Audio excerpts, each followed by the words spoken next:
প্রবাসী কল্যাণ মন্ত্রণালয়ের মাননীয় উপদেষ্টা ডক্টর আসিফ নজরুল বর্তমানে সৌদি আরবে অবস্থান করছেন।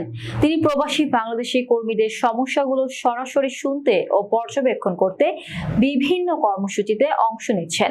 বিস্তারিত জানাচ্ছেন আমাদের সৌদি আরব প্রতিনিধি মোহাম্মদ আহসানুল্লাহ। সারাদিনের কর্মব্যস্ততা শেষে প্রবাসী শ্রমিকদের সঙ্গে সরাসরি মতবিনিময়ের সিদ্ধান্ত নেন মাননীয় উপদেষ্টা ডক্টর আসিফ নজরুল।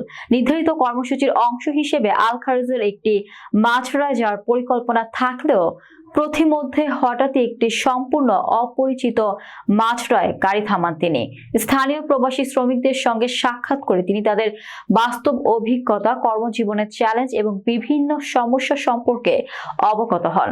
শ্রমিকদের দুঃখ কষ্টের কথা মনোযোগ সহকারে শোনেন এবং তাদের কল্যাণে ভবিষ্যৎ আরো কার্যকরী উদ্যোগ গ্রহণ করার আশ্বাস প্রদান করেন। ডক্টর আসিফ নজরুলের এই সরাসরি শ্রমিকদের সাথে মতবিনিময় ও সমস্যা শোনার প্রয়াস প্রবাসী বাংলাদেশিদের মধ্যে আশার সঞ্চার করেছে। সংশ্লিষ্টরা মনে করছেন এই ধরনের উদ্যোগ প্রবাসী কর্মীদের মনোবল দৃঢ় করতে গুরুত্বপূর্ণ ভূমিকা রাখবে।